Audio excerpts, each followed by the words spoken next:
Hi friends, welcome to my channel. So video ಪೂರ್ತಿಯಾಗಿ ನೋಡಿ. So content actually information content plus awareness content. So miss ಮಾಡದೆ ನೋಡಿ. So actually ನನ್ನ personal experience ಆಗಿರೋದು. ಎಲ್ಲರೂ almost ನನ್ನಿಂದ ಹಿಡಿದು ಆಲ್ಮೋಸ್ಟ್ ಎಲ್ಲರೂ ಈಗ ಸೋಷಿಯಲ್ ಮೀಡಿಯಾ ಪ್ಲ್ಯಾಟ್ಫಾರ್ಮಲ್ಲಿ ಆ್ಯಕ್ಟಿವ್ ಆಗಿದ್ದೀವಿ. ಸೊ ಆ ಕಡೆಯಿಂದ ನಮಗೆ ಕೆಲವೊಂದು ಮೋಸನೂ ಆಗುತ್ತೆ. ಸೊ ಅದಕ್ಕೆ ಅವೇರ್ನೆಸ್ ವಿಡಿಯೋ ಅಂದ್ಬಿಟ್ಟು ಮೆಸೇಜ್ ಹೇಳೋಣ ಅಂತ ಬಂದಿದ್ದೀನಿ. ಆ್ಯಕ್ಚುಲಿ ಇದು ನನಗೆ ಪರ್ಸ್ನಲ್ ಎಕ್ಸ್ಪೀರಿಯೆನ್ಸ್ ಆಗಿರೋದು. ಆ್ಯಕ್ಚುಲಿ ಒಂದು ಪ್ಲ್ಯಾಟ್ಫಾರ್ಮಲ್ಲಿ ಒಂದಿನ ಬಂತು ನಿನ್ನ ಫೋಟೋ. ಅದು ಹೆಂಗಿದೆ ಅಂದರೆ ನಾನು ಹೆಂಗೆ ನಂಬರ್ ಸೇವ್ ಮಾಡ್ಕೊಂಡಿದ್ದೀನೋ ಅದೇ ನಂಬರ್ ಥರ ಇದೆ. ಬಟ್ ಸೈಡಲ್ಲಿ ಅದೇ ನೇಮಲ್ಲಿದೆ, ಅದೇ ನಂಬರ್ ಥರ ಇದೆ. ಓಪನ್ ಮಾಡಿ ನೋಡಿದ್ರೆ ಬಟ್ 1-2-3 ಡಿಜಿಟ್ಸು ಚೇಂಜ್ ಇರುತ್ತೆ ಅಷ್ಟೇ.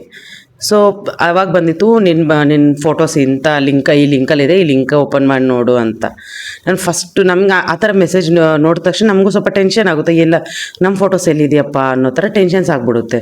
ಟೆನ್ಷನ್ ಆದಾಗ, ಭಯ ಆದಾಗ ನಾವೇನು ಮಾಡ್ತೀವಿ, ಆ ಟೆನ್ಷನಲ್ಲಿ ಲಿಂಕ್ ಓಪನ್ ಮಾಡ್ತೀವಿ. ನನಗೆ ಲಿಂಕ್ ಓಪನ್ ಮಾಡಬೇಕು, ಇನ್ನೇನು ಜಸ್ಟ್ ಓಪನ್ ಮಾಡಿ ಸಡನ್ನಾಗಿ ಫ್ಲಾಶ್ ಆಯಿತು. ನಂಬರ್ ಚೆಕ್ ಮಾಡೋಣ ಅಂತ ನಂಬರ್ ಚೆಕ್ ಮಾಡಿದ್ರೆ ಸೇಮ್ ನಂಬರ್ ಇದೆ. ನೇಮ್ ನಾನು ಹೆಂಗೆ ಸೇವ್ ಮಾಡಿದ್ರು ಹಂಗೆ ಸೇವ್ ಮಾಡಿದ್ದಾರೆ, ಆದರೆ ಬೇರೆ ಸ್ವಲ್ಪ 2-3 ಡಿಜಿಟು ಚೇಂಜ್ ಇದೆ.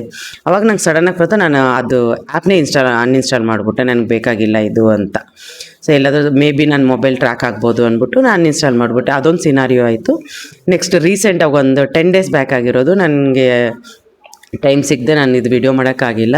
ಸೊ 10 ಡೇಸ್ ಬ್ಯಾಕೆ ಇದು ನನಗಾಗಿ ಎಕ್ಸ್ಪೀರಿಯೆನ್ಸು. ನನ್ನ ಒಂದು ಸೋಷಿಯಲ್ ಮೀಡಿಯಾ ಪ್ಲ್ಯಾಟ್ಫಾರ್ಮಲ್ಲಿ ನನಗೆ ಆಲ್ರೆಡಿ ಗೊತ್ತಿರೋರೆ, ಆಲ್ರೆಡಿ ನನ್ನ ಫ್ರೆಂಡ್ ಇದ್ದಾರೆ ಅವರು. ಸೊ ಬಟ್ ಅವ್ರಿಗೆ ಗೊತ್ತಿರೋರ ಥರ ನಮಗೆ ಮೆಸೇಜ್ ಮಾಡ್ತಾರೆ. ಸೊ ಅವರು ನನಗೆ ಪ್ರೀವಿಯಸ್ ಕಂಪನಿಯವರಾಗಿದ್ದರು. ಸರ್ ಅಕ್ಸೆಪ್ಟ್ ಅವರೇ ಇರ್ಬೋದು ಅಂದ್ಬಿಟ್ಟು ಸೇಮ್ ಅದೇ ಫೋಟೋನೇ ಯೂಸ್ ಮಾಡಿದ್ದಾರೆ. DPಯಲ್ಲಿನೂ ನಮ್ಗೆ ಯಾರು ಗೊತ್ತು ಅವ್ರ ಫೋಟೋನೇ ಯೂಸ್ ಮಾಡಿದ್ದಾರೆ. ಸೊ ನಾನು ಅಂದ್ಕೊಂಡೆ ಅವ್ರದ್ದೇ ಅಕೌಂಟ್ ಅಂದ್ಕೊಂಡೆ. ಸರಿ ಅಂದ್ಬಿಟ್ಟು ಮೆಸೇಜ್ ಮಾಡಿದ್ರು. ನಾನೇನು ಮೆಸೇಜ್ ಮಾಡ್ತಿದ್ದಾರಲ್ವಾ, ಮೇ ಬಿ ಯಾವುದಾದ್ರು ಜಾಬ್ ರಿಲೇಟೆಡ್ ಇರ್ಬೋದು, ಇಲ್ಲ ಅವ್ರ ಓಪನಿಂಗ್ಸ್ ಇದ್ದರೆ ಹೇಳ್ಬೋದು, ಇಲ್ಲಾಂದರೆ ನಮ್ಮ ಕಡೆ ಇದೆಯಾ ಅಂತ ಕೇಳಬೋದು, ಹೇಳೋಕ್ಕಾಗಲ್ಲ ಅಂದ್ಬಿಟ್ಟು ಆ ಥರ ಇದೆ ಅಂದ್ಬಿಟ್ಟು ನಾನು ಸರಿ ಅಂದ್ಬಿಟ್ಟು ರಿಪ್ಲೈ ಮಾಡಿದೆ ಮಾಡಿದ ತಕ್ಷಣ ಐ ನೀಡ್ ಹೆಲ್ಪ್ ಅಂದರು. ಅರ್ಜೆಂಟು ಐ ನೀಡ್ ಹೆಲ್ಪ್ ಅಂದ್ರೆ ನಾನೇನು ಅಂದ್ಕೊಂಡೆ, ಇದು ಏನಾದರೂ ಜಾಬ್ ರಿಲೇಟೆಡೇ ಅಂತ ಅಂದ್ಕೊಂಡು ಹೆಲ್ಪ್ ಅಂದ್ರಲ್ಲ. ಸರಿ ಅಂದ್ಬಿಟ್ಟು ಸೊ ಇಫ್ ಐ ವಿಲ್ ಅಂತ ಅಂದೆ ನಾನು.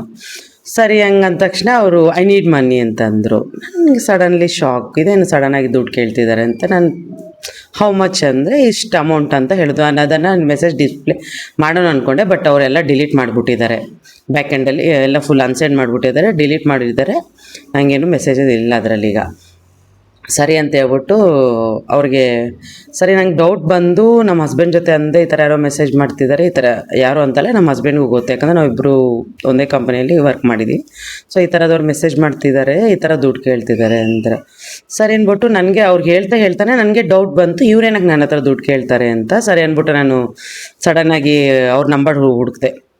ಅವ್ರ ನಂಬರ್ ಹುಟ್ಟಿದ ತಕ್ಷಣ ನನ್ನ ಫೋನಲ್ಲಿ ಹೆಂಗೋ ಲಕ್ಕಿಲಿ ಸೇವ್ ಆಗಿದ್ದನ್ನು ನೋಡ್ಬಿಟ್ಟು ಸರಿ ಅಂದ್ಬಿಟ್ಟು ಅದು ಸ್ಕ್ರೀನ್ಶಾಟ್ ತೆಗೆದು ಸ್ಕ್ರೀನ್ಶಾಟ್ ತೆಗೆದು ಇದು ನಿಮ್ಮದೇ ಅಕೌಂಟೇ, ನೀವೇ ದುಡ್ಡು ಕೇಳ್ತಿದ್ದೀರಾ ಅಂತಂದು.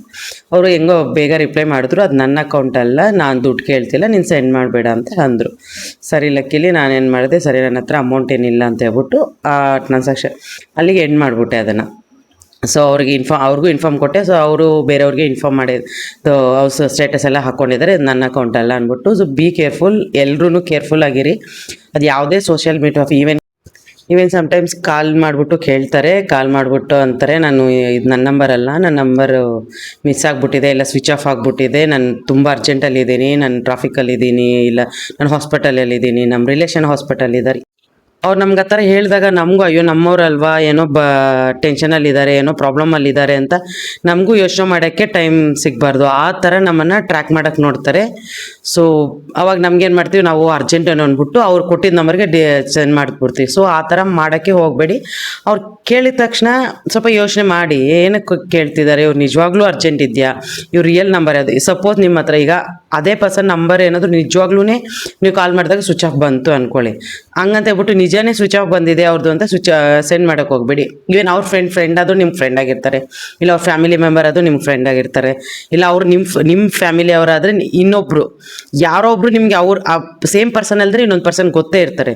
ಅವ್ರನ್ನ ಕಾಂಟ್ಯಾಕ್ಟ್ ಮಾಡಿ, ಈ ಥರ ಅವ್ರು ನಿಜವಾಗ್ಲೂ ಪ್ರಾಬ್ಲಮ್ ಈ ಥರ ಮೆಸೇಜ್ ಮಾಡ್ತಿದ್ದಾರೆ ಅಂತ. ಸೊ ಆಲ್ಮೋಸ್ಟ್ ಅಲ್ಲಿ ಅವ್ರ ಪ್ರಾಬ್ಲಮ್ ಅಂದರೆ ನಿಮ್ಗೆ ಅವ್ರಿಗೆ ನಿಮ್ಗೆ ಅಲ್ದಿರ ಅವ್ರಿಗೂ ಹೇಳಿರ್ತಾರೆ.